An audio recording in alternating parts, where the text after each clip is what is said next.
Yeah. We need to get started, so welcome everybody. Appreciate you being here, especially our guests that will be presenting to us and helping us tonight. So are we ready to have the forestry department? Are we good to go on that, or we want to wait? I don't know where Bree is, but I could probably answer 99.9% of your questions, but I can text her and see where she's at. What, you can do that, because we cannot go be any sooner, because we're not going to talk about dark sky tonight, the lighting ordinance, because I'm not. You're not ready yet. Well, I got to add a couple of tweaks, a little bit about flagpole lighting and a couple of things, vertical lighting and stuff, and then I'm going to send it to Shay for his review, and then try to get in front of the planning commission and us next time we Have we decided on, are we gonna light the sign, the city sign down there at the, that is nice having that moved down there. Nice, isn't it? That's good, doesn't it? Yeah, that looks good. That's a nice spot for it. Yeah. But, And we're running conduit down there and electricity, and I was gonna check with, you know, okay. if we don't end up with solar instead, you know. Yeah, solar would be good. Solar would be good. Yeah. So actually, if it permanently attaches to something, Yeah. just walk off. Yeah. Yeah, that's true. That's, got mounted in some concrete there too. Okay. Yeah, they're getting, You can kind of, they're developing a lot bigger and better thing, or smaller and better things for solar. All right. There now. If you want to go, from what I understand, your discussion is in designating a movie area to be, that's what Jim kind of mentioned. Yeah. Correct. Yeah. That Yeah, wildlands. so, Yeah. Trying to understand the fire risk and how that relates to the urban fire wildfire Wildlands interface zone. yeah, That's kind of what we're trying to use this information to establish our boundary. okay, yeah, because what Right. it is what the, part of the Senate bill and requirements is, you need to, the city needs to adopt an ordinance related to wildland fire, but it doesn't have to be the whole city. What you have to do is designate an area that's realistic, and then we, as a division, approve, and usually it's me that ends up doing that. You know, if you have a center section that's all been developed and it's all streets and everything, you know, all green grasses and stuff, you know, so most of the communities, it's in the outer banks or the outer areas of it. Some cities, it is the whole city. If there's a lot of vegetation. Because one of the things about wildland fire, well, from personal experience, a week ago Tuesday, I ate a lot of smoke as we were fighting fire in the middle of Uinta Highlands in there. And that was right in the middle of the fire raced right through. It wasn't just the outer, it went through the middle. So what you'd want to evaluate is, realistically, is look at your community, look at what your actual risks are to wildland fire, and then you need to just designate it. And if you do the whole city, that's fine. If you do the outer things, just take a serious look at it, and then as a community, you just adopt ordinances that relate to, and again, it's the minimum parts about the wildland urban area code. You don't necessarily have to sprinkler homes, but if there's water supply issues, no hydrants or any of that kind of things, a lot of areas have used sprinklers that move up water supply. So there's ways that you can evaluate and apply the code. So probably the first step is to actually take a look at your risk and evaluate your Yeah, that's what community. kind of, we actually have a code, we actually have passed ordinance that basically says we're gonna require fire or sprinklers in homes in that wildlife boundary, right outside that, in that area. And we actually already have a boundary defined, but we wanna make sure that we look at the fire risks and what your recommendations are, how we should analyze this data, and then apply it appropriately and reestablish those boundaries. Okay. Does that make sense? Yeah. So the more you can enlighten us and guide us in that, that'd be great. That's probably where Bree, because I haven't really evaluated your community, so I haven't done a, on-site. That's usually the best way is, I know we have these risk assessment maps and stuff, but in driving the fire department and their driving, what have they actually observed? What is the development like in your areas? A good way to describe it is if you go into an area and drive around, 99% of us, we get that gut feeling, this area, and what you look at when you do assessments, and what we do when we do structure triage, if there's an actual fire, we look at the structure, we look at the vegetation, we look at what we could expect the fire behavior when a fire runs through there, what kind of available resources and how soon we could get them, and then we make a determination of what that risk is. And that's the visual risk. That's what I actually do if a fire is coming to threaten the community. That's what I will look at. I go around and look at the structure. So when you're building codes, you know, what kind of, you know, do you allow wood shake roofs or do you have Class A roofs? You know, what is in your code? What's the siding requirements? Do you have them, do they enclose the decks down to the ground? Do they enclose the eaves? Do they vent the screens? You know, the code part of it. If you guys are doing that, we'll see that when we look at that. And then do you have any vegetation requirements on what kind of defensible space do you allow? So if you've addressed all that, then so you've done 90% of what really needs to be done when you go look at your risk assessment.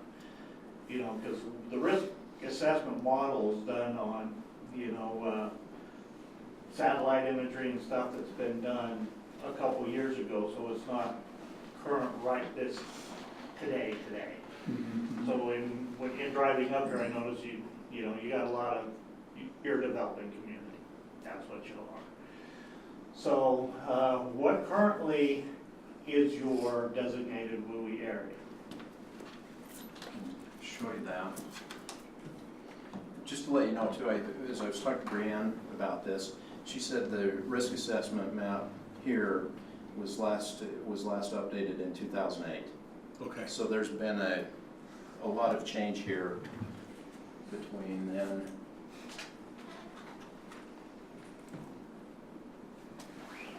Okay.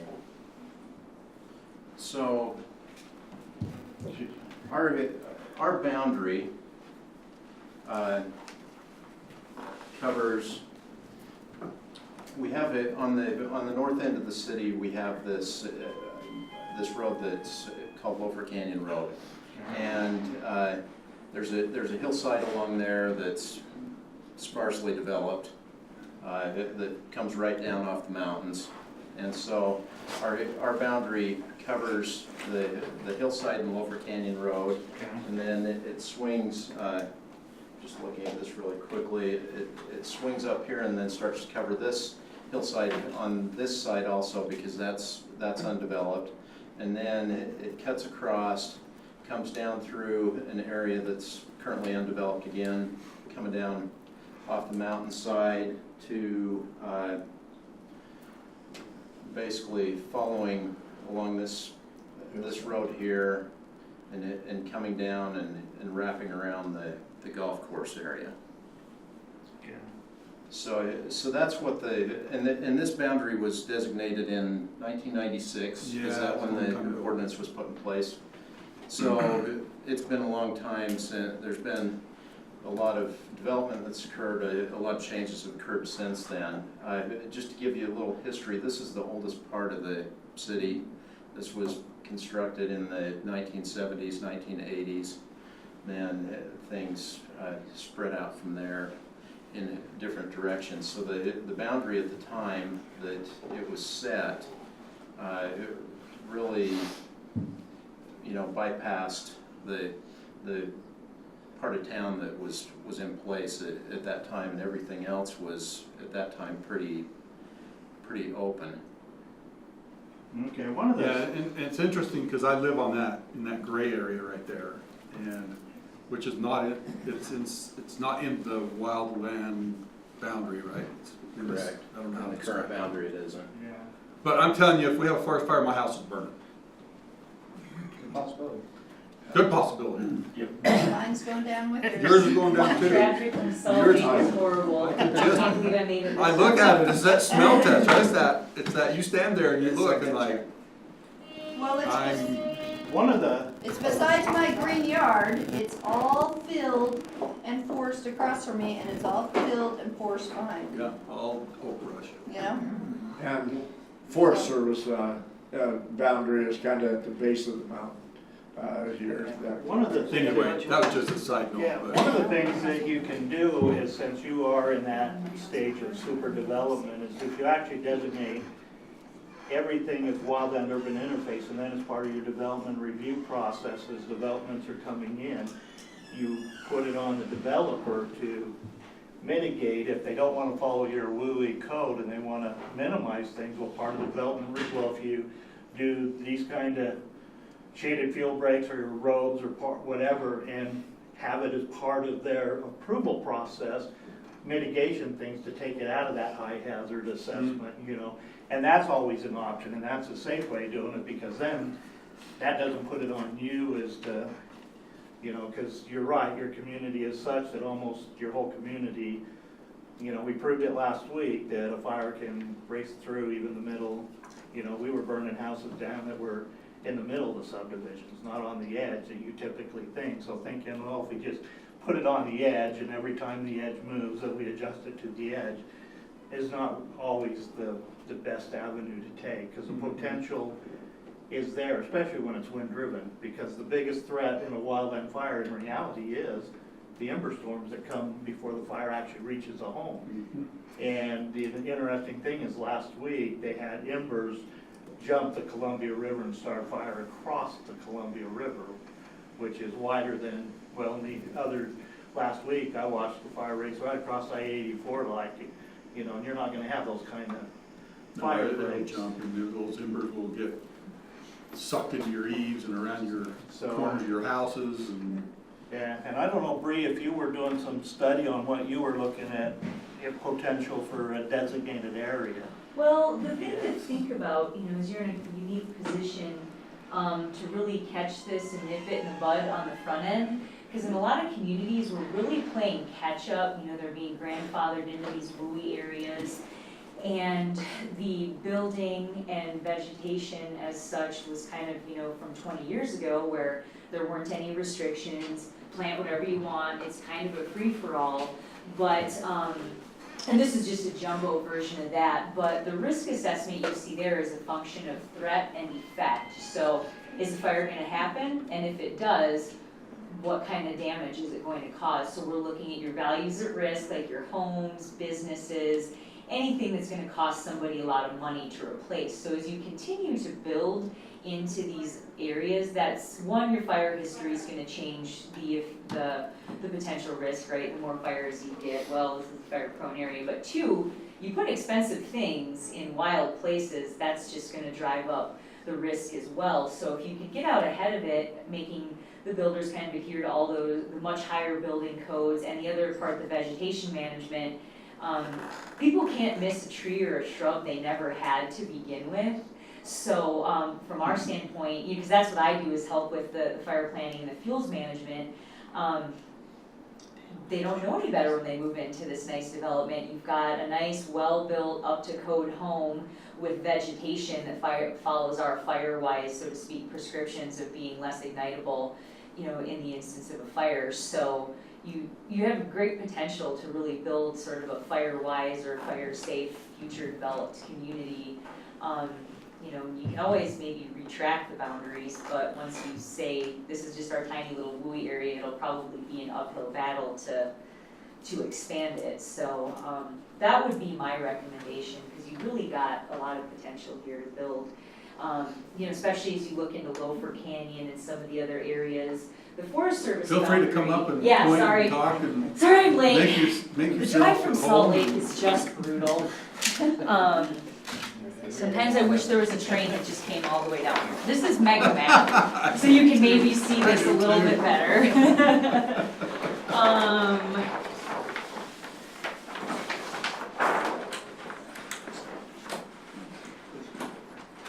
And this one you guys can keep as well. So in these patches, there's kind of how you're impacting Woodland Hills. The forest boundary is right around here. There's actually a chunk of property in here that the state owns, I believe, with Sitla. And over here, there's another chunk that might be a wildlife management area, so there's opportunities to collaborate, and especially with Woodland Hills on some of your Loafer Canyon areas. So, sorry, kind of blocking. But this little mini map down here just kind of focuses on, oh goodness, I'm like a bull in a china shop, sorry guys. I was just working at the state fair today, so it's going from, hey kids, to, hey everybody. It's all good. So you can kind of see right here, the red here doesn't necessarily mean your risk, but it just kind of maps your housing density. So X number of houses per acre. So this right here is one of those functions that calculates your total risk. So as you start continuing to build up towards some of these areas, and if Loafer Canyon ever goes from just recreation, vacation homes to a real little community up there, you might see some of this red being pushed out. And I think we had touched on it a little bit via email. 2008 data, we all know that Utah has the fastest growing population in the country. So as our risk assessment data gets updated, which it's slated to this year, we just got the next round of funding, this map might change anyway to reflect some more red areas, in which case, let's say more development starts happening and it just pushes your red out, it would probably be a good idea just to include that all in your WUI area. Because then Dave and I don't have to fight the uphill battle of convincing people to do vegetation management, because it's already incorporated in there. And we've actually got a good list of recommendations too that can be passed on to your planning and zoning folks, and to any of the builders as well, to kind of incorporate that in there, because it just saves everybody money up front if we can do that compared to after the fact where we're having to go through. The nice part is as you're continuing to build, the impact is already there. I mean, you've already got a blade on the ground, the disturbance is there, you've got an SWPP in place, so let's just throw some new landscaping in there.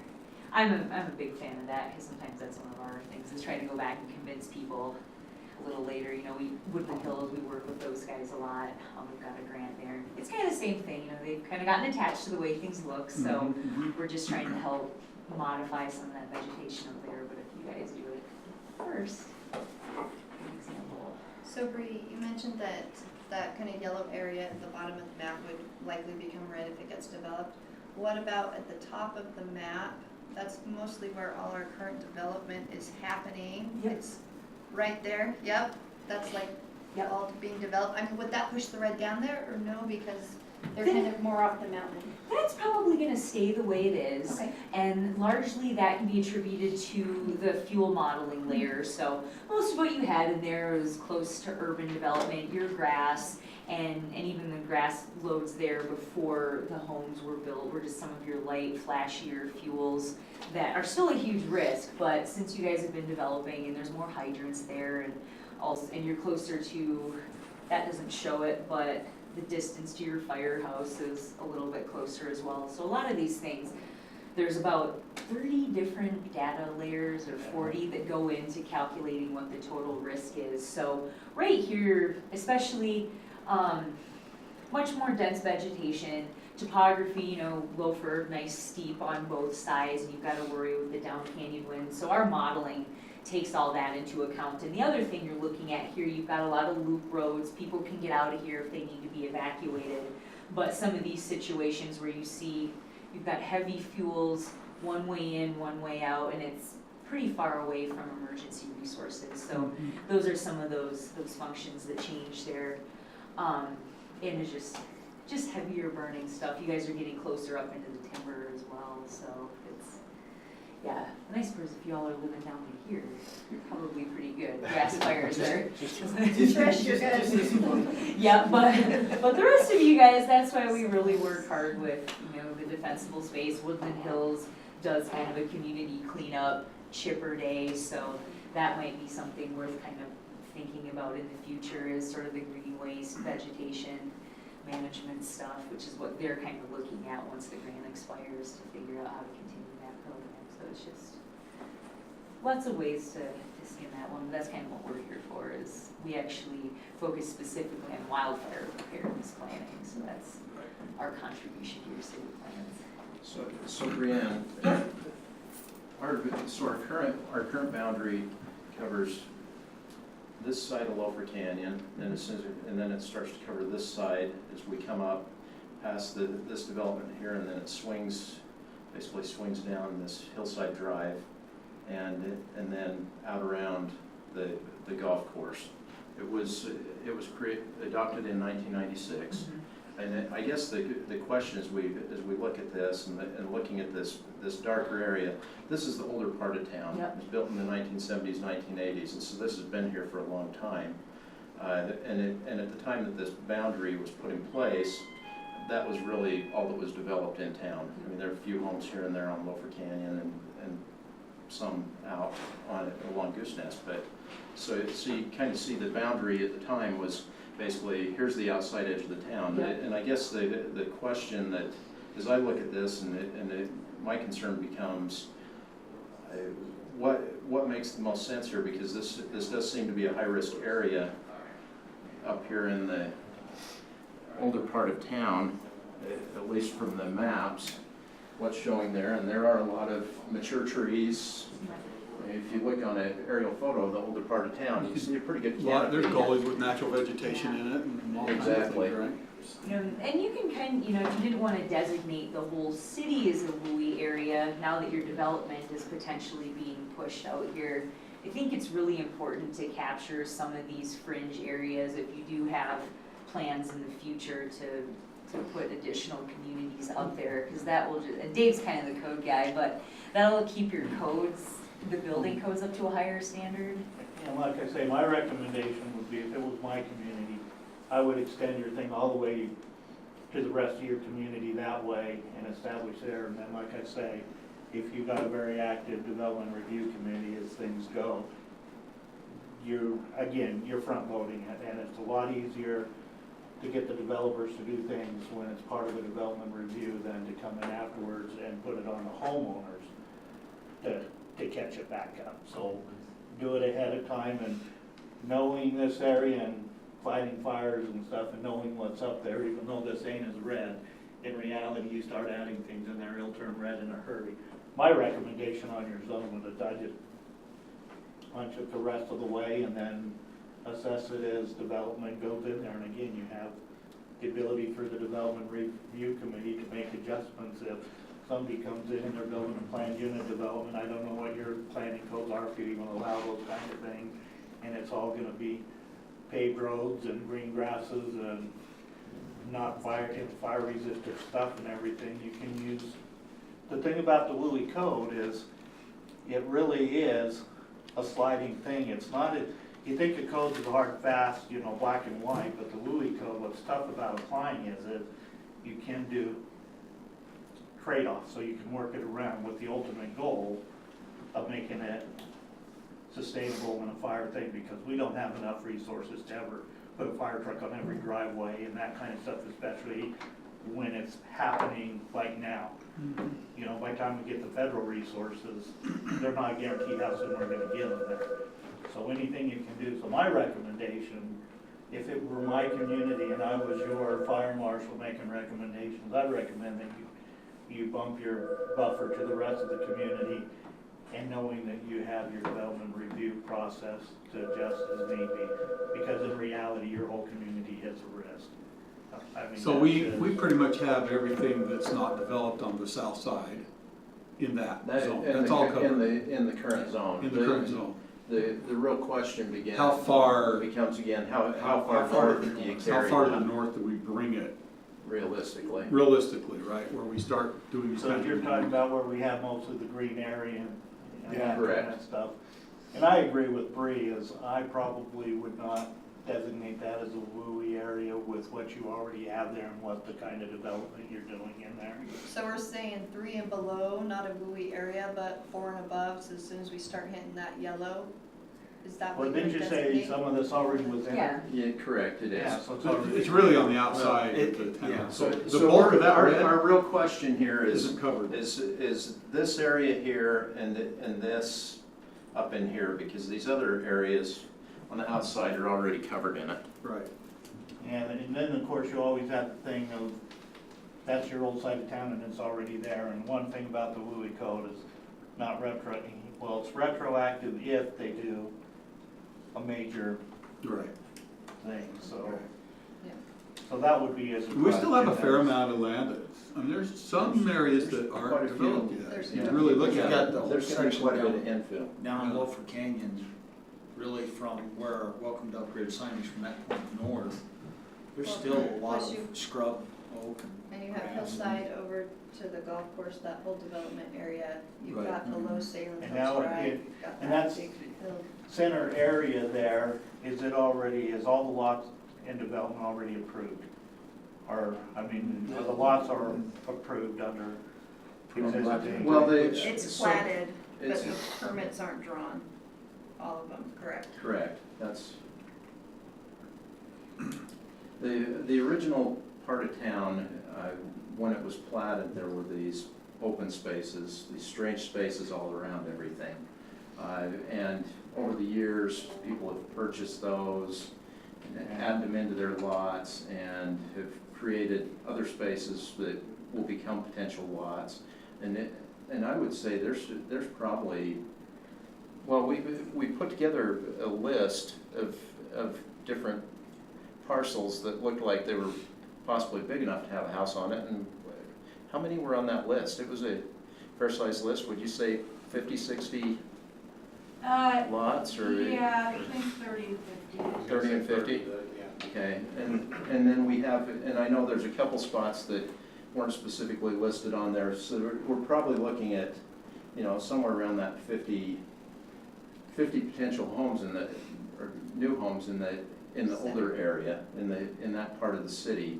And then, yes, then the developments either to the north or the south, some more development in that Loafer Canyon. I think the biggest factor that's come up, wasn't it, was requiring sprinkler systems in every house, you know, from the developers, you know, the state builders association, Yeah, you know, was in. They're anti-sprinkler. Yeah, they were saying, So, and I actually have a couple questions about that. One, most of the houses on the south side there, and all that new area, they have sprinklers in there right now, because we've had, prior to this year, we've had that ordinance to require them to do sprinklers. So now as we basically say, we're not gonna require you to do sprinklers except in this wildlife, what was it, Interface, yeah, whatever it is. WUI. But my question is, how do sprinklers systems in the home really alter or modify the way you see a fire progress, or the way you fight the fire and the advantages of it? Okay, what a residential sprinkler, see, a lot of times people don't realize there's really two threats to the community. We always think of the fire coming down the hill and coming into the town. But you also gotta think about the structure catching on fire and spreading to everybody else. Mhm. So structure can take out a community just as well as a fire up on the hill can take out the community. What the purpose of a residential sprinklers are designed on, a fire flow out of two sprinkler heads, quick response, basically keep it to the single room that the fire starts in. Right. And so residential sprinklers are really protecting the structure from spreading out of the area. And so that's how those work. And when in the legislature and the home builders got the thing going, and I'm on the Uniform Code Analysis Committee every 4 years, I got to deal with the, well, 3 years I should say, deal with the new codes coming out. And it's, every year they try to take a little bit more out of our code ability, because, I mean, we have legislatures that if they had their way, we'd eliminate codes altogether. Especially the gentleman from King County has to push every legislative session. So what they did is, they took away our ability to actually require sprinklers, but they left us the ability to use sprinklers as a tool in applying our code. So, Mhm. so we can use sprinklers in lieu of help, you know, some of the, up in Heber, for example, I spent a year going to meetings up there because developers didn't want to put sprinklers in there, and then ended up in, well, okay, put in you got an area, you're gonna put 10 homes, and go ahead and put it in a $10 million water system with hydrants I'm okay with that, sure, go for that. Well, it ended up being sprinkler because of water supply issues. So you use sprinklers as kind of a tool, but remember that sprinklers, that's what it's for, is to protect the home from taking out the. So in our rest of the case, if community. we had a structure fire somewhere in the, below the, north of the old part of town, let's say, right? And it caught on fire and you had a north wind blowing, right, where it pushed it up towards the mountain. One of my biggest fears after living here for through these three fires that I've seen is once you get something started and you get a north breeze blowing up this canyon, the whole thing's just gonna light up. Woodland Hills is gonna light up. It's gonna be very difficult to contain, You'll be seeing it. right? So the sprinklers are really a preventative mechanism, right? To prevent just that kind of a scenario. In some areas, Park City, for example, actually require eave sprinklers and stuff, and a lot of it has to do with the vegetation type and stuff. But if part of your thing is, you know, if somebody builds a home and gives a vegetation plan and follows our Breeze, she's our field person, I'm the one that has to deal with it after the fire. But the thing is sprinklers are a tool, and I'm obviously an advocate of sprinklers. I mean, and you can put sprinklers in. I've had homes that are single homes way out in the Thurrah, and the nice thing about a residential sprinkler is the way they're designed, quick response. A 500-gallon tank in a closet space could actually protect a home because you're taking the fire out of a single room. Yeah, sure. That's what the idea behind it is, to get the fire quick. It's like a fire department in the house. But it And seems to me if that's the case, then not only that would, in my mind, want me to draw the boundary a little further into town so that those houses that are not actually in that really high risk area from a wildfire coming in, but you would want to protect those homes from spreading a fire going out, right? So if we drew that, I don't know if I explained that very good, but if you So- draw that boundary tighter, then those homes there before the real dense wooded areas, right, it would kind of create that buffer zone in case something did happen before it got into the older part of town where there's a lot of vegetation, there's still a lot of natural landscape in there, right? The people have usually a lot larger lots, right, and they've left a lot of it natural. So just to. So I probably really bad kind of build on explaining that, that, and I'm gonna take the extreme here, but just in this discussion, but for instance, we have Elk Ridge Meadows Phase 1 and 2 that are on the far north end of town. They're located right here. Yeah. And these, they have an open space area that runs through them. So we've got just natural grasses and weeds that basically run right through there, using this same theory that say you have a house go up. Of course, the nice thing is both those are built out and there are sprinklers in there. Mhm. But then we've got potential development to the side of Elk Ridge Meadows Phase 1.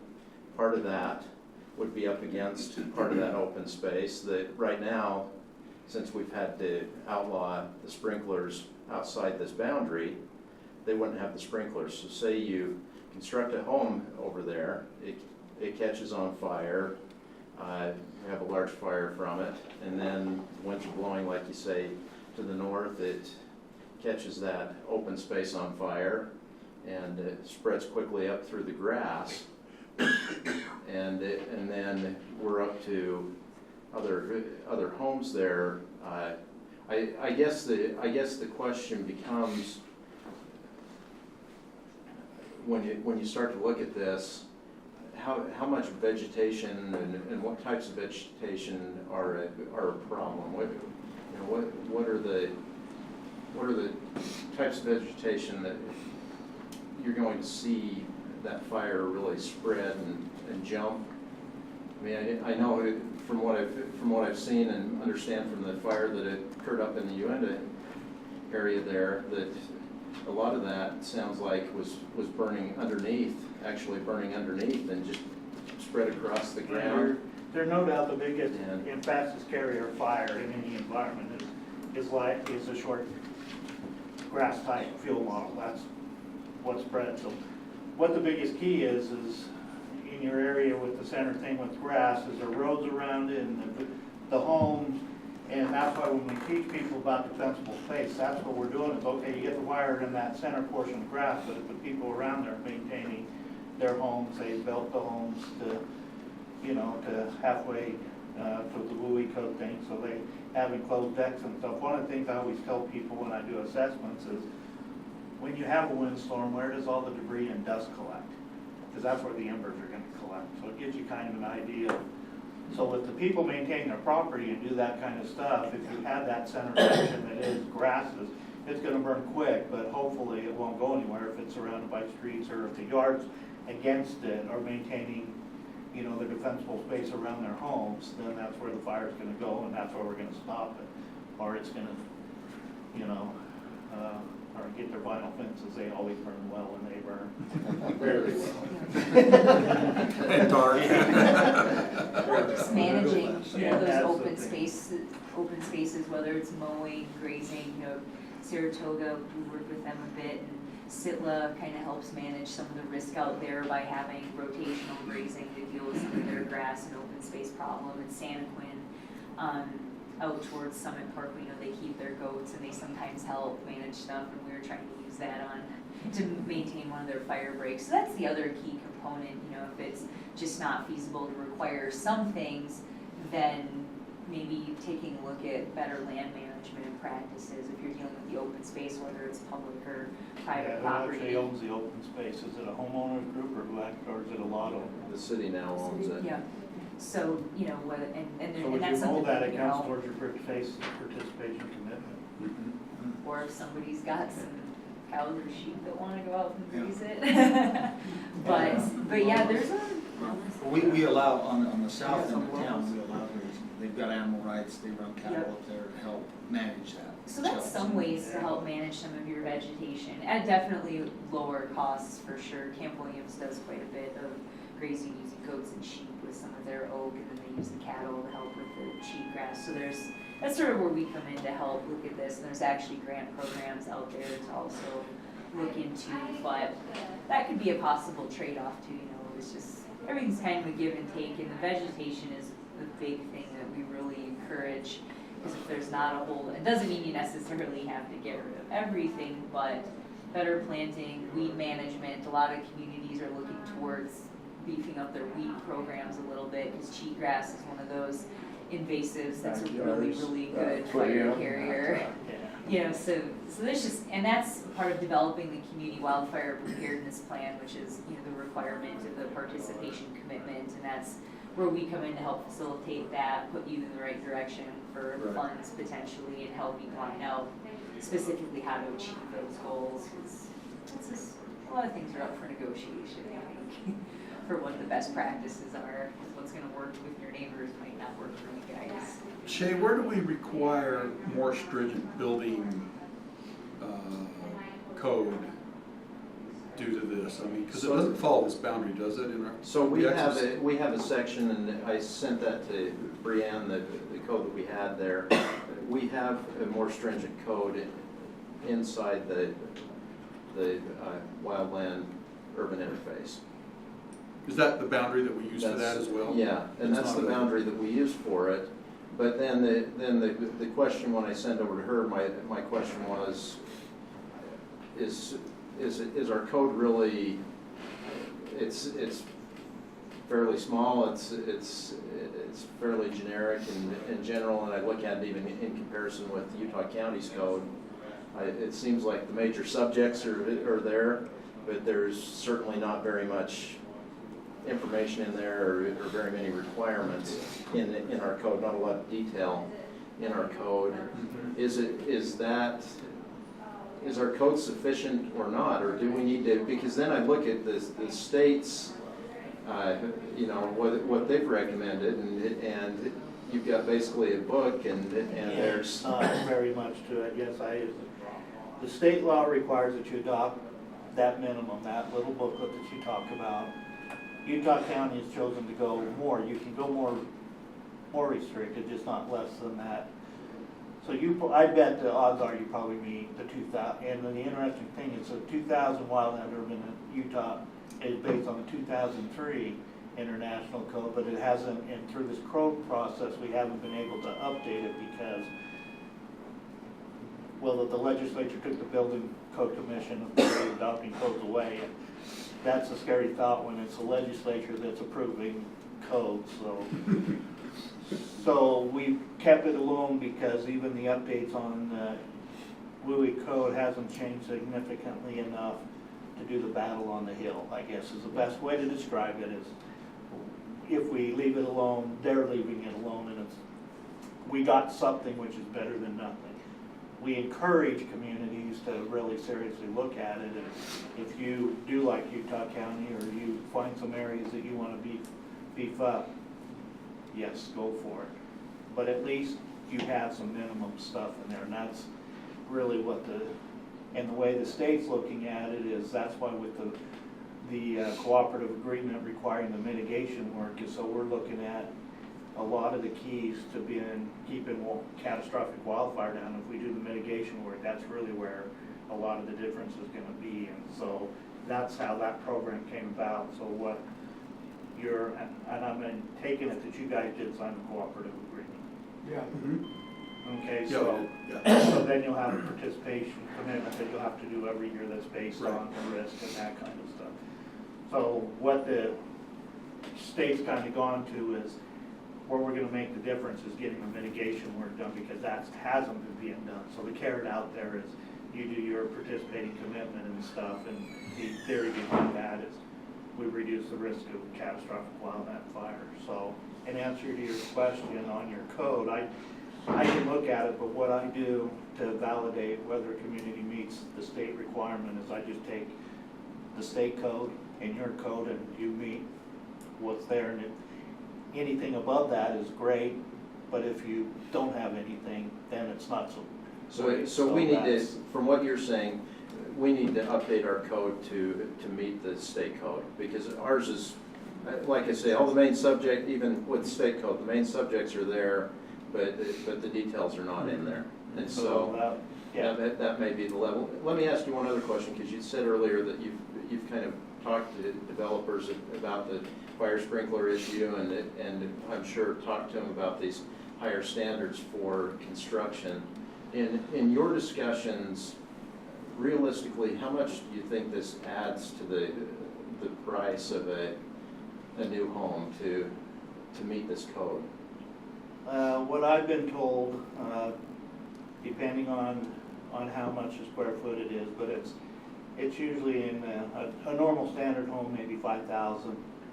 And because the thing about a residential sprinkler is you don't have to sprinkle attic spaces, different places. It's just the living spaces, and they've gone to the point now where they can install sprinklers where you have to really think about them really being in there. They're not. It's not like it's not like this. They're, you know, they're enclosed and stuff. So it really is. They've technology gotten to the point where it's not and is invasive as what people think. Where it comes into an issue is retrofitting. If it's built in with originally thing, the plumbers end up adding to it, and it doesn't really significantly add to the cost. But retrofitting a house is a whole different ballgame. Yeah, so after the fact, we run into people don't want to do it afterwards. So you, from what you were saying, it sounds like areas that are unmaintained, that are weeds and grasses, or fields that are unmaintained, is a bigger concern than just being up on the mountain necessarily. They Or both they're work together. Yeah. Because you know, as your open spaces catch, that's when you're talking about your north wind that's pushing everything up canyon. So if those nice light fuels, you might get a thunderstorm here, and 20 minutes later, because it's July, it's already dried out and ready to go. So, and you know, when you can see even some of the other fires that we get up on the East Bench, closer to Salt Lake County, where there's all of that annual cereal rye that's growing in there, intermixed with cheatgrass, that burns a lot hotter than you would think, which then preheats all of the oak. and makes that more susceptible to burn. So that's why, you know, they all kind of work together to step into each of these other fuel models through here, and especially as it's intermixed, and, you know, if you've got some of these invasive grasses that every time you cause a disturbance potentially contributes to the spread of them if you haven't sprayed or done any mitigation tactics as you're creating a soil disturbance. So it's definitely a key component to manage a lot of that and to keep it from spreading and to keep it in check. It moves quickly, and that's, you know, much more affected by the wind. So keeping the grasses down would be a thing for sure. But then as you start getting out, working along here to manage a lot of the oak and some of the other vegetation, working with the neighboring landowners, you know, whether it be the forest or the state, because, you know, that's the other part. The feds don't really have a lot of money either to manage fuel stuff. Most of everybody's money gets sucked up into the suppression budget, so you don't always see as much as you would like to on the opposite side of the fence for other land managers. But a lot of that is if a community's not doing anything, then they don't really have much of an incentive either. They've got to go where their work is going to be matched just as well. So that's part of the other thing we work through with the wildfire preparedness planning process is pretty much our counterparts with the Forest Service and the county also get together to see what we can all contribute to this overall plan. So that's incorporating vegetation management as part of your codes, because that's, you know, in our WUI code and in yours, if you can really meet those vegetation standards, the minimum of 30 feet. Salt Lake with UFA and the Foothill Canyons Overlay Zone actually give up to 100 feet based on their risk with zones, so that way they can kind of get around the cut one tree down, plant two in its place. They were gonna do modifications. You know, so some people can have even higher standards, but the bare minimum is just wise planning and good home construction. If you do those two things, that's probably about the best you can really do. I mean, the data is pretty solid with, just even replacing some of your roofs. I mean, going from some of your older cabins from the cedar roofs just to an asphalt, cedar, fiber cement, something along those lines will increase your home's survivability almost 60%. And that's just the roof. Never mind the fact that, you know, if you can build into the building plans, maybe don't let them plant giant spruce, conifer trees that are full of oil right next door to the house. Because that's a common thread you'll see in some of those communities that burn in Colorado. They're great brand new homes. And they've They're dried very out in the nice drought and the needles are brown. and they're sitting in the gutters, and people don't realize that. So, and maybe kind of looking towards, and that's with some of our planting recommendations, is still plant stuff around the homes to give people privacy, offset the air conditioning bills, but just smarter planting is all. You can still have really nice, well-shaded neighborhoods. There's just better trees to plant for sure. So it seems like with this boundary that we would want to include more of the city in the boundary, because there's a benefit there with sprinklers in the home to prevent the initiation and the spread of a fire from within the city to the wildland area. And then within that boundary, that WUI boundary, right, would be to look at individual circumstances and vegetation control ordinances, right, as you have more of a threat of the fire coming from the wildland into the city, so that you can be far more defensible with something that does start, right? So it seems like we've got both, in my mind, I'm working on both ends of this spectrum, right? Where we want to be preventative at the same, but we also need to be defensive. And the defensive actions, really, that's code in my mind. That's vegetation code, building code, right, in these areas, right? So I think that's And that's requiring like the Woolly code too. Yeah. Right? Right, that's all part of that code that would be enforced in that area, right? Yeah. Well, and I guess the one thing that, I mean, we've had people come in here who've made statements that, oh, it's so expensive to put the fire sprinkler system in the house, and people saying, oh, it's extremely expensive to build to this standard that is required.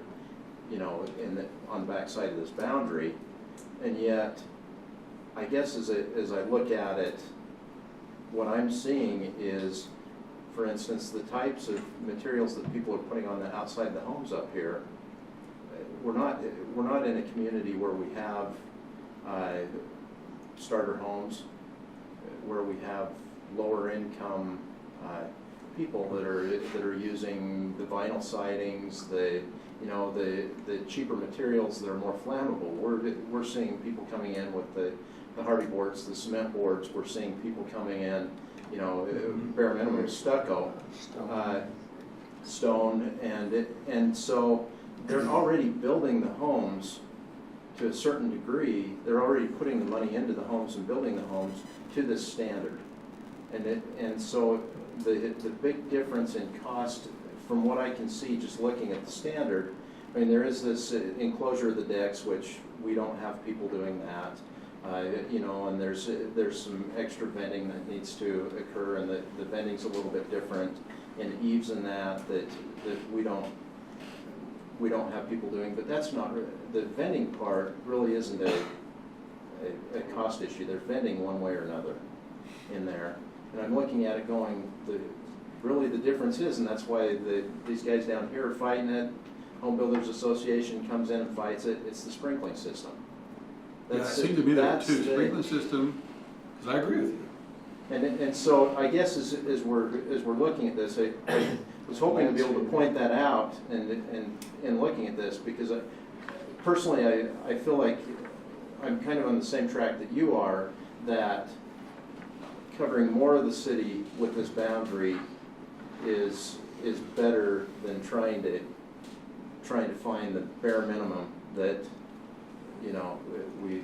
Yeah, and I think the other side of that, not this, besides it's more of the change in mindset with vegetation right next to your home, the pine trees that they plant, you know, these kinds of materials that they put right. I know I did. My house, first thing I did is put a bunch of trees right around, and I got pine tree that's, you know, probably within 10 feet of my house. So, you know, I don't know. So it's always a trade-off, you know, with what's actually gonna be feasible. So if sprinklers just aren't a thing that's gonna happen, then just really look very seriously about real defensible space, not just a couple branches for landscaping, but building that in is maybe a trade-off, is And water something supply to stuff. Now, discuss. do you have developers, do they have to have the hydrant system in before they go vertical? Yes. Yeah. Okay, so, and like I say, there's just so much you can do at the development reviews cycle, and like I say, it's doing the trade-offs and what you guys are comfortable with, but I still recommend to do the rest of your community and then leave it to developers to sell you on. I mean, you guys sound like you are really interested in protecting your community. It's fuel modification, it's not a Cat D9 circling every house with 60 feet of bare mineral soil around every house. You know, like mulch, we don't put mulch around our house, it's just fuel modification. And when they do vegetation plans, I know with existing homes, Ree and I've gone many times, there's that family tree that they put up. Well, okay, if we're gonna keep that one tree against a house, there's things we can do around it, maybe a little, go farther out around that corner where that tree is, and, you know, and work on make sure you have a good solid roof, and remind people that think of their roofs like we do with mow our lawn, to make sure those pine needles don't stay up there and get plugged in because even a non-combustible roof with pine needles, if those things get on fire and stay there for any length of time, it'll penetrate that. They're not fireproof. They're non-combustible. So I mean, there's things that we can do. It's just such a process. Well, So fuel modification and I just want to make sure Seth has an opportunity to ask any questions that he has. He's our fire chief, so. Let me just say, if you want to blame me for the interface ordinance, go ahead, because I wrote it. It's okay, but I took all these things into consideration. And what was brought to me back when I put this all together, when I first became a fire chief here in the city, was the fact that I was approached on this upper area up in High Sierra Drive, Cove Drive up in there. People, they want to know, and the city was very concerned about building up on that hill. And the threat of wildland coming down out of the Fort Bay area into the city was the major threat at that particular time. And so I went through and I looked at what the state had done at that time, and I looked at what had happened. I looked at historical data from California, from all the fires that they've had on the foothills in California. And I put into that initial draw up and draft of that ordinance, vegetation. If you look at that, we cover vegetation. People wanted to keep natural vegetation around their home. So I put that in there. I called it islands, where small and large islands, there's natural vegetation that can be in them. I recommended sprinkler systems on all that. We covered the building construction of the home, the exterior masonry. The roofs would not be shake shingle, but had to be asphalt. I even cover spark arresters on the chimneys for those that want to have a fireplace. So in case something comes out, it can actually be stopped at the fireplace from something spreading outside the home from a controlled fire inside. So we looked at all that. We went through the defensible space. We've addressed the 30-foot issue around the home. We realized also that even though it's 30 feet, some of our setbacks are only on one side could only be 12. So you can't really encroach on your neighbor's property. You have to work together to make that defensible space between the two owners to get all that done. And so we've addressed that, but again, that was back in 1996. And so I do absolutely recommend, just like our forestry friends here are saying, that we need to update our code. Let's make it match what's there. I don't have any questions because we've been talking about all the stuff that we've already kind of addressed in our code. We just need to get it up to speed with where we're currently at. I'm in agreement, Mayor, about making that a little bit bigger, that interface area a little bit bigger, and like you say, shrinking the boundaries in there.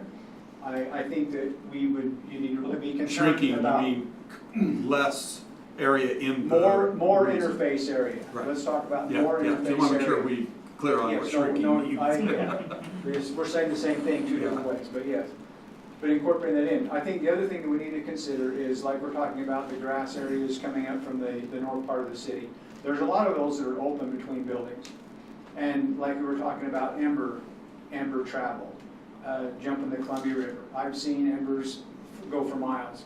We've watched videos in fire training about embers jumping freeways, all kinds of things. It happens all the time. And I think for us to not consider the north part of our city that we could not have that happen, we're kidding ourselves. Because we saw the fire earlier in May. We burned an entire backyard off in about 5 minutes, just with cheatgrass. Tore out a fence, everything. It was a mess. Luckily, we're there. We got it caught before it got any further than that. But we could definitely have some ember spread from that. And if that got into any of these areas, this area right out here, just west of the city building here, if a fire started down on the north end of town, it could travel right through there all the way up with a north wind in just a matter of minutes. And so for us to think that that is something maybe we could let be, I don't agree. I think we should look at those areas because we have a north wind regularly. And when we have that wind direction coming from the south just as often, and it could go either way.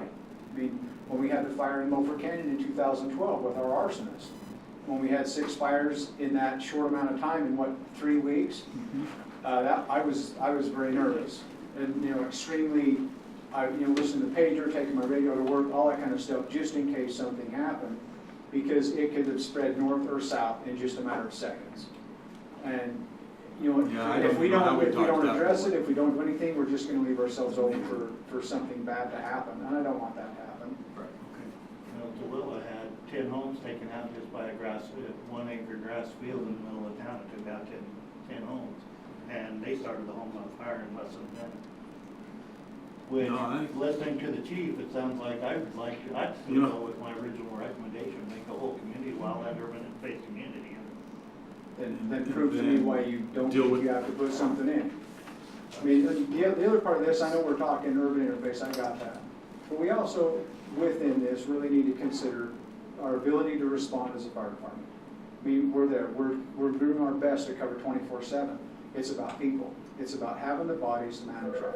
It's about being able to go out there and knock that fire down in a quick hurry. I mean, I sweat bullets from 8 o'clock in the morning until 3 o'clock in the afternoon. That 7-8 period of time right in there, I am nervous every day when I go there because of that. And I just never know if something's going to happen. Luckily, I'm only worried about it extremely between Monday and Thursday, because I have a crew in town on Friday. The weekends are always covered, and every night after 3, I've got a crew that starts to come back. And so we can man trucks and do a lot of different things, plus our mutual aid and automatic aid agreements are in place to help with that. But as soon as we could stop a fire from getting anywhere, we're gonna be much better off. People complain about sprinklers, they complain about the cost. You know, Nelson, you could probably tell us about the insurance piece. To keep a fire contained to room and contents, yeah, you're gonna have some water damage, but you're not gonna lose your whole house. And we've seen that happen. We've seen entire houses basically go up because there wasn't a sprinkler system. If there was, it wouldn't have been as bad. Brittany? I was just gonna say, Seth, I appreciate you like putting this code back in 96, and I agree with you and the mayor about having the majority of the city in this code. And although it does add some cost to the houses, some building, right? That preventative vegetation requirement up front, that $5,000 sprinkling system in the home when it is built, is gonna protect everybody in the Around city. it, yeah. And what I don't wanna see happen is, if it's optional, one neighbor puts it in, another neighbor's, we're not gonna add that cost to our home, it adds a few $1,000s, so we choose not to, right? And then, because of personal choices, it puts the whole community at risk. Sure. And so I think it's our job as a council to protect the whole community. And I don't know, that's just personally how I feel. The other part of that, and I appreciate you bringing that piece up, the other part of that is if a contractor has already set that price into the bill, and then they decide that they're not gonna put that in, are they gonna refund that back to the homeowner or not? Right now, it's been not. Secondary water. So we have some secondary issues with this already going on, with whether you're gonna choose to do it or whether you're not gonna choose to do it. And so I completely agree with what you're saying. Let me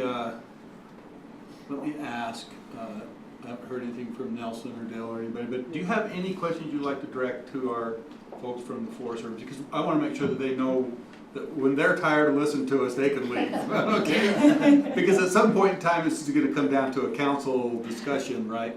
Yeah, That we're gonna have to set this, right? But No. I think we got a fair recommendation from them and understanding of what all this means, but certainly if you have questions, will you please make it known, and then they are willing, that they can feel unobligated to stay here any My longer. one question would be right now, with the interface ordinance that we've got in place right now, are we still okay to enforce that? And including with the sprinklers that we've already got in place, which is a supplemental to that as well? Because that's been the big issue right now, is sprinklers in From the homes. sprinklers, the Because we've only, already got the interface ordinance in place. The So- sprinklers was a secondary issue, we have the boundary, it was the 96 boundary, correct? right? And our I thought it ordinance was for a little different than what sprinklers, Shay explained, but that's neither here nor there, but okay. and the sprinkler portion of that is that we require sprinklers if you're in that interface zone. We'd have to go back and look at the ordinance that was put in place in 2006. We because just that's put the a new sprinkler one. pl- We okay. put a new one in. We Okay, removed okay. that one because Okay. that was no longer lawful because of the state's new. Yeah, The change. they changed the, Okay. so now you can't just arbitrarily require sprinklers, Right. but you can require sprinklers if you add them into water supply issues, or there's a formula and it's in the code about, Okay, you can still have residential sprinklers, but you have to meet, you can't just arbitrarily say you have to sprinkle. right, I understand, but I guess I'm just going on information that's been Yeah. happening. So we've altered our code to match Okay. state code. Got it, Yeah. I'm good. And it allows it if you are in it requires it actually if you are in the urban interface area. Mhm. So then our issue became, well, what part of our city is in the urban interface area? Got it. And this is where we brought in the Forest Service to work with them. No, you're To DNR, make sure. right? Yeah, We're we're DNR. state Sorry, forestry. don't make it so Sorry, state forestry. Sorry. For some reason I feel better about that. I don't know why. Sometimes it's us and them, isn't it? Yeah. Yeah. So effectively, what we need to do is address the boundary line and maybe change it from where it was in 19. To incorporate a bigger part of the city, understand? Yep. Yeah. I mean, that's how I understand it, based on what's being presented. I understand the fuel loading and all the fire issues, and I've been through the training, so I understand that. So I don't have a whole lot of questions. The only question I have is how soon are we gonna address what the boundary is? Well, Let's take some action on it. we're supposed to address the boundary next in the work session, so, but I don't, but there's gonna be a lot of discussion that goes on, but they may not be interested in, right? So my only thought is, that I would be interested is maybe getting together with you guys another time, so we can kind of learn, or our planning, and maybe with planning commission too, and the people that sit in and on TRCs and stuff. I mean, what the codes are that we can require, what kind of some give and take are depending on the situations, right? You're talking about, you know, because I want the developers to understand, I want the homeowners to understand, I want the city personnel, council who are working on these issues to understand. Because, I mean, all we hear is cost, cost, cost, right? And we try to say, well, I mean, so we can appropriately say, well, if you do X, then we can do Y. You know what I mean? But where we don't have that knowledge, I don't know. I think I would just be more interested in kind of. Well, that's why I say it becomes, once we set this zone, this boundary. Yeah. It becomes, let's now look at the code make sure that's up to date and that we address it, right? And there may be different areas where we can do different things to meet the necessary defensible kinds of Right. activities, right? Right, and so then we can inform our residents, Right. what kind of actions can they take to mitigate their risk damage around their house and the vegetation and what, I mean, everything that you do every day, kind of inform all our residents, because I think we need to get that information out to them, so they can each take steps around their own homes, because we can put it in the code and require new buildings to do it, but what about everything that's already here? And I think we just need to get the information out. And that goes back to That- this that was- plan that we get to put in place, this mitigation piece. It we're does, talking it's about. all included in there. We need to address that so that we can. Right, and- That was reduce part of the that. original interface piece, was giving people guidelines of what could be acceptable. Mhm. And a lot of that is guidelines to maintain and give you some checklist things that would help to do that. The hard thing is gonna be convince people like me to change my yard. It's only mine, it's only mine. I mean, let's be honest, right? It's an established yard, I got nice trees. But here- But there's here other it things is. we can do besides changing yards, right? it's- Like if cleaning it's up gutters, sprinkled, like, Of course. Sprinkled, cut your weeds, if you've got some natural vegetation, scrub oak, let's call it what for what it is. Right. Cut the dead out. Yeah, that makes a big difference. but I mean, if we It does. even with the Reduce the fuel seasons, load. if we could put in like the newsletter, a monthly maintenance, fire maintenance, right, in the monthly newsletter. of Monthly kind of- fire tip. I'm Right? happy to do it, it's no problem. I mean, We're doing just- some of that anyway. Because then it doesn't seem like overwhelming to a homeowner too. Okay, this is the one thing I need to do this month around my home or yard. Sure. And I mean- you hit the key right on, and I know when I go and educate people on the existing homes, it can be so over daunting, so we look at, when we do home assessments, and I'm sure your fire department will do home assessments, absolutely. Call us. And then prioritize, what's the biggest threat to that particular thing, and work on it. I live in the city, I'd much rather live up here in the mountains, but I live in Ogden, so that explains. But I have to mow my lawn every week. People in this type of area just have to do fuel management every week and do, and like I say, just work it, don't do it all one Saturday afternoon, because it'll just, It's overwhelming. Well, yeah. my problem is with my neighbor behind me. I'm doing everything I can for my property, but that person Yeah, behind me, giant it's field. vacant lots. The weeds are 6, 7, 8 feet high. And the city hasn't done anything for 2 years. Well, you should fix that. What, throw a match to it? I can burn it all off in June if you like. We're in the open burn time. I'll One burn it all off. area is overseen Yeah, actually, solely we for got this, wishes probably not of the the best. neighborhood Do you have- to address just We that didn't issues. really spend one of the first Especially if it's a things to private do on this job. community, they'll have in their CCNRs written that, you know, if the weeds get over X number of inches. Yeah, we you have need to that. wait. We have But some- you have to enforce, because, you know, they We don't actually have anybody enforce to enforce theirs. And granted, that's Ours within our, is but that's actually within very an HOA though. So it might be a little challenging if it's just the city as a whole, but we have seen in other areas, people addressing just that of, well, our neighbors aren't doing anything about it, but it's somewhere up by the Capitol, one of those neighborhoods, their CCNRs enforce it, and if you violate it, you'll be getting a bill in the mail Yeah. from the Well, HOA The basically. guy that owns all the lots behind me lives in Provo somewhere. Yeah. Well, that's an enforcement issue, which we're working on. Yeah. Can I make a comment to that? Talking to some of the guys in Woodland Hills in their development of their community wildfire prevention plan, in the process of developing that, they got a citizens committee together to develop it. And they got pretty good buy-in from the community as a whole. With the grant money came, there was a lot more buy-in from the community because the citizens didn't have to pay for all of the work. And really all they had to contribute was sweat equity, as I understand. So in the development of the CWPP for us, there's an opportunity to get a lot more citizen buy-in to do a lot of this work without having to use a heavy hand or a big hammer on them if they're not contributing. So I was gonna ask you two more questions I think the council would be interested in. And the first one is with this process, of course, from the city's perspective, we're amending an ordinance, and by amending that ordinance, then that boundary is in place. But this boundary also needs to go through you guys for approval. So my first question is, what is that process? I mean, we've met with you here, and then they'll make a decision on this. Is there a formal process we need to go through, or what? When you make the ordinance and actually redesignate your area, all you need to do is send our office the amendment thing, and if it doesn't strike us, if you left out Loafer Canyon or something that was a definite wildland urban interface, drew a line around it, we might say something, but that's all the formal process, because according to state law, it just has to be approved by our division. Okay. Basically, And You guys like donuts? if your fire chief approves it, we're gonna approve it, Yeah. is the bottom line. So as long as your fire department thinks that it's appropriate. And I work for the mayor's You city know. council, so, if y'all want it, I like donuts. There we go. Because that's, I We work, really are down to setting the boundary. yeah, That's where we are, But, right? yeah, I shouldn't say it that simple, because we will look at the code and make sure that Yeah, it meets the requirements that we are expected to meet, at least, at a minimum.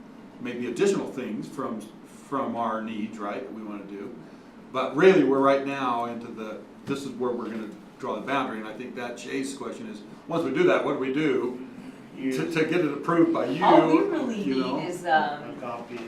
well, actually, just your geospatial data, or you can just take a Sharpie and draw it on here, and I will digitize it myself.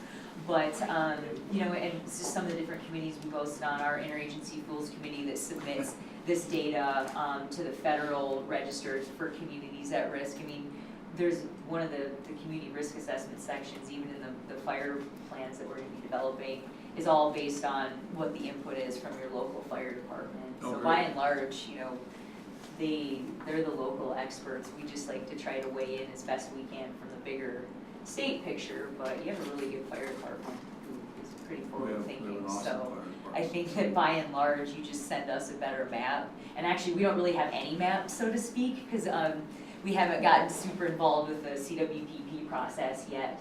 So pretty much anything you can submit for your WUI is better than what we have, which is nothing right now. Yeah. So, yeah, I mean, Okay, that's, good. that's where our And you had a role- second question. And then the second question is, you talked about you're working with Woodland Hills. What sort of programs and grants are out there that the city can take advantage of to be able to implement the vegetation clearance or other So- requirements of this? There's a few different options available. FEMA, they has a pre-hazard mitigation grant. That's a hard one, very hard one to weed through. Especially now, probably, because I think they're broke. Yeah, exactly. And They're boy, kinda is that tied a up right now. challenging application. The one that Woodland Hills got was a state fire assistance grant, and that's given to us through the Forest Service, and that's just for state and private forestry. The life of the grant is approximately 5 years, and so those grants require a 50-50 match. So Spencer hit it with the sweat equity. If you want to come to me and say, Bree, we need $20,000 for chipper day, then I'm gonna say, I need $20,000 worth of work out of you guys, and then, yep, send me a bill. So that's one program, and with all of these, the disclaimers, they are insanely competitive to get a community-specific grant. But if you guys are just looking at a chipper day sort of thing, And by chipper day, we mean usually the residents, just like they do up in Woodland Hills, once or twice a year, will go out and remove a bunch of dead and live trees from their properties, stack it out on a street corner, and either the fire department, our local, Utah County pitches in, or a local tree service will come in and dispose of it, and that will be on the grant's dime. And actually, if you guys get a plan together this winter and slap it on my desk, you will be eligible for that funding next year. I mean, as soon as you get a plan that is just about done, and Dave and I can look at it and pass the red face test to our superiors, in some of these areas, or if the Loafer Canyon residents would maybe like to participate in that. It's just that same little bit of sweat equity, dollar for dollar in that regard, and those, we just kind of got a general pot of funds that we could help out, community 5,000 here, 10,000 here. For me, the bigger picture is not necessarily the money, Yep. but is if we have a wildland, y'all take over the aerial. That's bigger for me than the Indeed. $2,000 I'm gonna get on chipper day. I don't care about that. Yeah. But the tanker that we dropped in on the fire that happened in 2003. Yeah, What was that? 50,000 for that one drop. That would have bankrupted the city.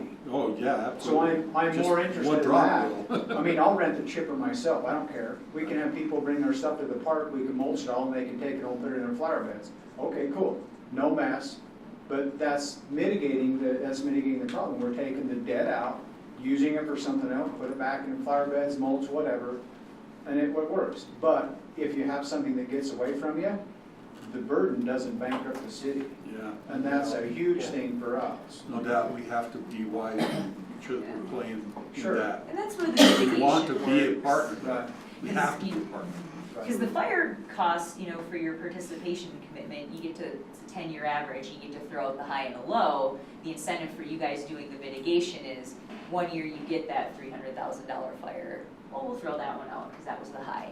You get another $300,000 fire, you get to keep that in your mix, and it raises your overall cost. So that's the big thing, is just to, we dangle some of these smaller programs to get you guys to do a little bit more of the mitigation work to kind of offset, the fuels there. And it's just a lot of the education we pitch in, we're in a lot of the communities, and we're there, we've got lots of brochures to give out. We do, anytime you ask us, we coordinate with the local departments, and sometimes we get the university to come up with their simulator, and to really try to change people's mindset a little bit, is put your dead trees, cut down a few live ones, because I hate to say it, but a few of those live trees have to go. Yeah. Sometimes your ladder fuels, that's awesome, but we gotta look at it big picture, and it's just a matter of, everything is up for negotiation. That's really the big thing, is always up for negotiation. We need to figure out what's best for each neighborhood, so. We're here though, and we're also here to Great. build for some stuff, so use us. Good to come. Okay. Well, we certainly appreciate all Appreciate your it, help, and we take this seriously. Yes. I think we live in one of the most beautiful places there is along the Wasatch Front with this Mount Loafer You sure do. area right here. That's one of the very few places that faces north, right? So we have a higher density of pine trees, and it's prettier, but it's more dangerous because you got a heavier fuel load, right? And so not only do I want to protect that and protect the residents, it's both sides of the coin need to be taken care of here. It's an ongoing battle, Yeah. little by little.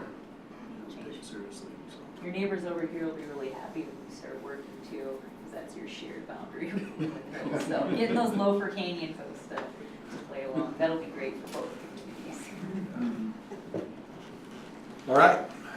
Well, you're welcome to stay for as long as you'd like to stay. Thank I you mean, for having us. you can kind of tell we're gonna have a discussion on boundaries here probably after our